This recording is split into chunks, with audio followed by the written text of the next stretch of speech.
Section 2.5 starts the proof process for us. If you've ever talked to former geometry students, they've maybe talked about the proof process, about how time-consuming, tedious, and sometimes complicated that they can be.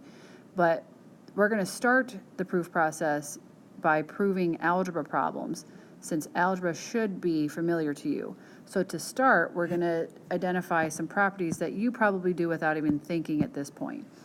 The first property is the addition property. It states that if A equals B, then I can take a number and add it to both sides and the equation will still remain balanced. So for example, if you started off with x minus 3 equals 4, we would know that we would just add 3 to both sides and the equation will still remain balanced and equal.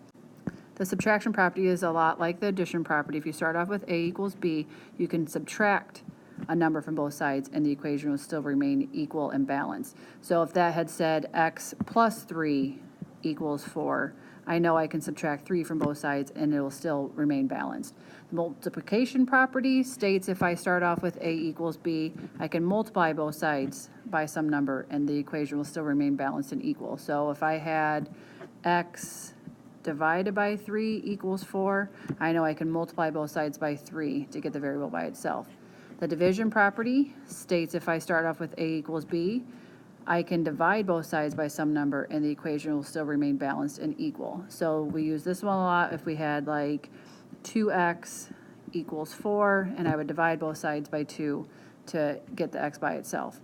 The substitution property we do a lot. You use this if you're checking your answer. If you figure out that x equals 2 and you substitute it back in to see if the equation will still remain balanced once you plug it back in. So the substitution property starts if A is equal to B, then A can be substituted for B in the equation or an expression. So if I had like 3x equals 6 and I tell you that x equals 2, I can take this 2, substitute it in for x and see if it works out, and it does. 3 times 2 is 6.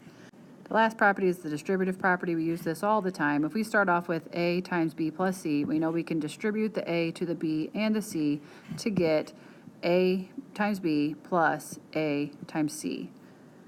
These properties can also be applied to the measures of segments and angles. So if we're solving for the measure of a segment or an angle, I know I can add a number to both sides of the equal sign or subtract it or divide or distribute or whatever I need to do in order to solve for the measure of a segment or an angle. Let's do our first proof using again an algebra problem that we're familiar with as we walk through all the steps in the proof process. So example number 1 says solve 3x plus 8 equals negative 4x minus 34 and write a reason for each step. Now you're going to see me show every single step. These are things that you probably do in your head as it stands now, but we're going to need to write out every single step to justify every single step as we solve this. So it may seem very tedious and drawn out like I said before, but we have to explain every single step. So my first step in any proof, no matter if it's algebra or geometry related, is to write out what I was given. In this problem, I was given the equation 3x plus 8 equals negative 4x minus 34. So again, I was given that. So my reason is just simply given. I was given the equation, so that's where I'm going to start. Looking at this problem now, I know I want to move the variables to one side and the constant terms to the other side. So just by analyzing this problem, I know I want to move that negative 4x to the left, which means I will turn the constant terms to the right. So again, I have to show every single step. So I want to add 4x to both sides. So I'm going to say 3x plus the 4x that I'm adding to it, and then I have the plus 8, equals negative 4x, and again I'm adding 4x to it so it cancels, minus 34. Looking back at the properties we just went through on the previous slide, I know that the addition property allows me to add something to both sides of the equal sign for the equation to still remain balanced. So my reason would be the addition property. I can abbreviate that to just add prop. As long as you abbreviate things and I'll know what you're talking about, it's okay to abbreviate. If you abbreviate something really obscure and there's no way I'm going to know that's what you meant, best bet is just to write out the full thing. If you're ever not sure that I'm going to know what you're abbreviating, then just write it all out. So next, looking back at the problem, I would want to combine like terms. So 3x plus 4x is 7x plus 8. Then I have the negative 4x plus 4x. The whole point of adding the 4x was to cancel the negative 4x on the right. So I would have just negative 34 left on the right side. That reason was I just simply simplified. Next, I would want to subtract 8 from both sides. So again, I'm showing every single step. So I have 7x plus 8 minus 8 equals negative 34 minus 8. So this time I am subtracting something from both sides. So my reason would be the subtraction property. I'm going to say SUBT for subtract instead of just SUB because I may think that you mean substitution property rather than subtraction property. My next step would be then to simplify again. So 7x plus 8 minus 8 just simplifies down to 7x. And negative 34 minus 8 is negative 42. Again, my reason is because I simplified.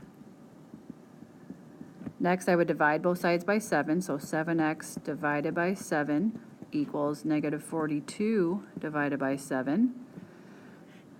And the property that allows me to divide something on both sides is the division property. So I'm just going to write div prop. And finally, I would simplify again. 7 divided by 7 is just 1, so I would be left with just x on the left side. And negative 42 divided by 7 is negative 6. And again, all I did was simplify.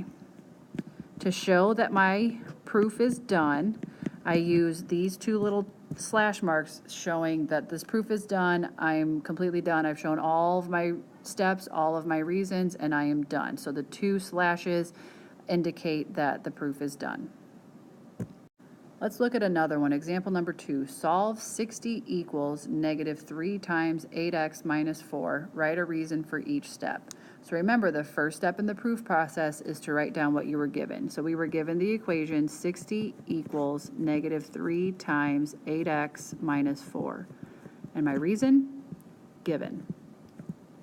This time I'm going to simplify it a little bit. I'm not going to show every single step, and that's okay. I just wanted to show you in that previous example the long drawn out process of showing each step where I'm subtracting 7 from both sides or adding 3x to both sides or whatever the case may be, and then showing that simplify step. We can cut some corners now and simplify the process a little bit.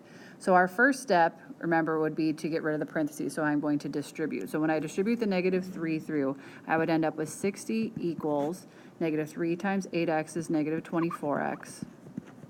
And negative 3 times negative 4 is plus 12, so positive 12. The property that allows me to distribute the negative 3 through is the distributive property. So I'm going to put dist dot prop. So again, it's okay to abbreviate as long as it's clear what you're abbreviating. The next step would be to subtract 12 from both sides. So again, I'm not going to show that step like I did in the previous example. I'm just going to do it. I'm going to subtract 12 from both sides. So 60 minus 12 is 48. And then equals negative 24x. Remember, I subtracted 12 to get rid of that plus 12. The property that allows me to subtract something from both sides is the subtraction property. So again, remember to keep it as SUBT so I don't get it confused with the substitution property. Next, I would divide both sides by negative 24. So 48 divided by negative 24 is negative 2. And negative 24 divided by negative 24 is 1, leaving me with just x on the right side. That's the division property that allows me to divide on both sides of an equal sign. And lastly, we usually write it so that the x is on the left side, so we're just going to flip it around and say x equals negative 2. I'm done with my proof, so I'm just going to show that the proof is done. Example 3, the cost C of using a certain cell phone can be modeled by the plain rate formula. C equals 0.30 times m minus 300 plus 39.99, where m represents the number of minutes over 300. Solve the formula for m. So they've given us the equation that will allow us to evaluate the cost of your monthly bill for your cell phone. So to start this, if I'm supposed to solve for m, of course, my first step is to write down my given information. My given information is the equation C equals 0.30 times m minus 300 plus 39.99. So that was given. Next, the first thing I would do is distribute. So as I distribute, I would end up with C equals 0.30m minus 90. 0.3 times 300 is 90, so minus 90 plus 39.99. The property that allowed me to distribute that 0.30 through that parenthesis is the distributive property.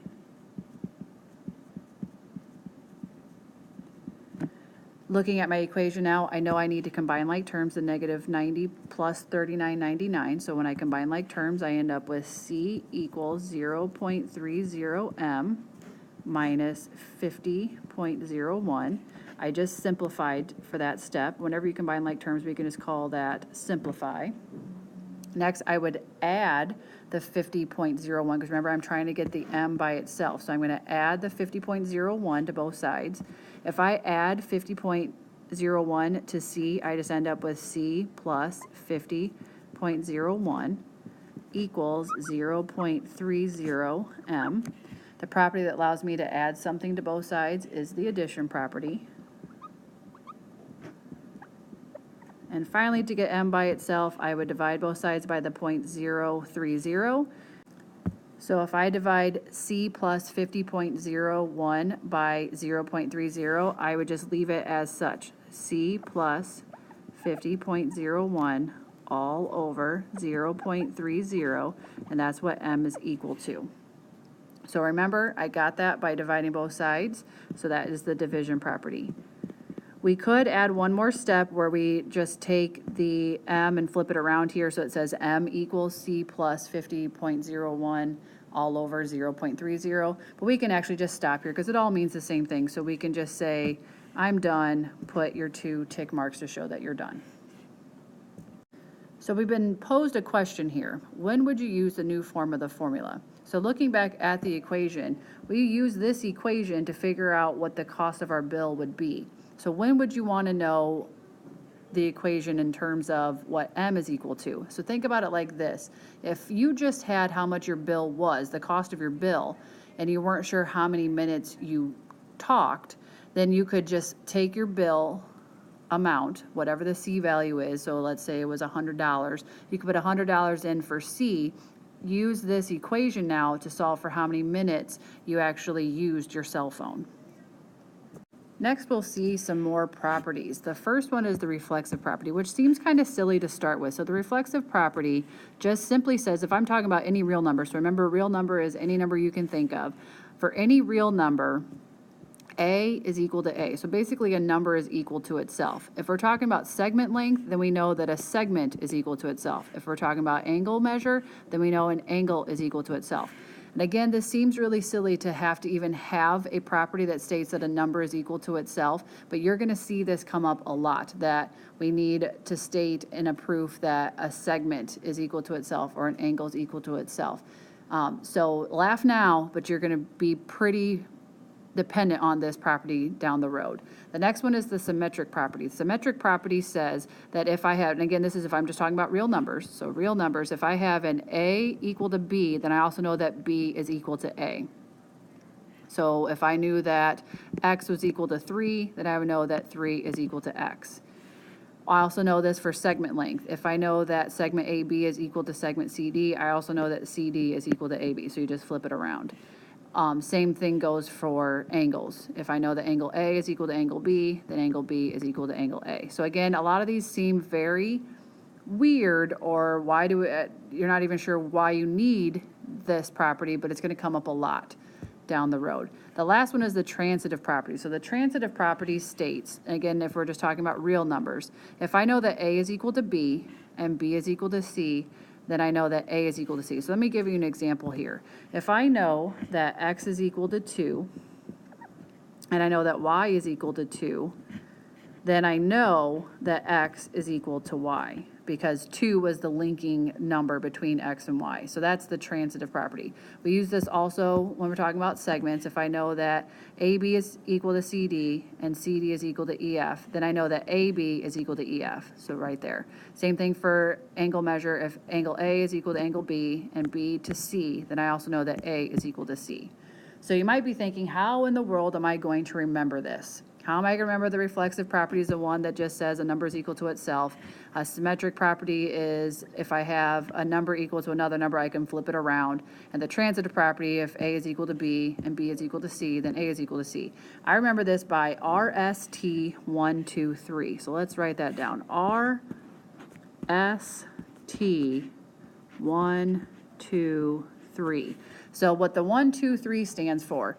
So if I have RST, there is one equal sign and A equals A. For the symmetric property, I have two equal signs. So I have one equal sign for the reflexive property, two equal signs for the symmetric property. Guess how many equal signs we have for the transitive property?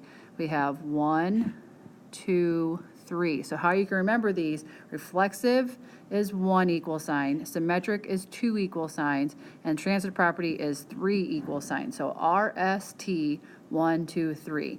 You'll hear me say that quite a bit down the road. RST 1, 2, 3, and that'll help you remember that the reflexive property has one equal sign, the symmetric property has two equal signs, and the transitive property has three equal signs in it. And that'll help you identify when you're using which property within your proofs. Also remember, as we're doing all of these proofs, that you can also use all of the postulates and theorems that we've talked about so far. So we can use postulates like 2 points determine a line. We can use the postulate if I have 3 non-collinear points and I have one plane. All of those postulates and theorems that we've talked about so far, we can use as reasons in our second column when we're doing our proofs. So let's do our first geometric proof. So far all we've done is algebraic proofs. Now let's do a geometric one. So example 4 says, show that the perimeter of triangle ABC is equal to the perimeter of triangle ADC. So we're trying to show that the perimeter, which remember perimeter means I'm going to add up all the sides. The perimeter of triangle ABC, so this small triangle right here, is equal to the perimeter of triangle ADC. So this smaller triangle over here. Remember, the first step in the proof process is to identify what you were given. We are given that AD and AB are congruent because of the 2 tick marks on the segments. And we also know that DC is congruent to BC because of the 1 tick mark on the segments themselves. So the first step is to write down our given. We know that AD is equal to AB, and we also know that DC is equal to BC. I'm combining these two things into one step in my proof process because they both have the same reason. They were given. And that's okay to sometimes combine them so that we don't have quite as much to write as we're doing our proofs. For the next step, we need to remember that we are actually talking about the perimeter of the 2 triangles. If you notice in the picture, these are the 2 triangles we are working with, triangle ABC and triangle ADC. Notice that the 2 triangles share this side, AC. So remember that silly property from the last slide about a segment being equal to itself? That's actually our next step. We need to state that the measure of segment AC is equal to the measure of segment AC. Remember RST 1, 2, 3. This one has one equal sign, so that would be the R reflexive property. So I'll write reflexive prop. This next step might seem a little backwards to you, but what we're going to start with is this statement, knowing that AD is equal to AB. I'm going to take that and add segment DC to both sides, knowing that I can add a length to each side of the equal sign and have the equation still be balanced. So I'm going to take that first statement that AD is equal to AB and add DC to both sides. Now again, this might seem a little peculiar to you because we're not sure where this is going, but eventually as we do more and more proofs, you'll see these types of steps where we have to start with something so we can get somewhere else. So if I have AD equal to AB, I took DC and added it to both sides because I'm allowed to add something to both sides of an equal sign by the addition property. So add prop. Now, looking back, we know that DC is equal to BC, so I can take BC and substitute it in right here for DC. So that's my next step, taking AD plus DC And now we're going to write our second side, the right side, as AB plus BC. So if you notice, we just took the BC and substituted that in for DC. So that would be the substitution property. So like that, so we don't get it confused with subtraction. So there's the substitution property. Next, if you notice, we have AD plus DC, that's AD and DC on this side, is equal to AB plus BC. So we have two of the sides of the two triangles, but remember we have to add up all three sides for a perimeter. So now, knowing that AC is equal to itself, we can take AD plus DC plus AC, set that equal to AB plus BC plus AC. So knowing that I just added AC to both sides of the equal sign, that's the addition property.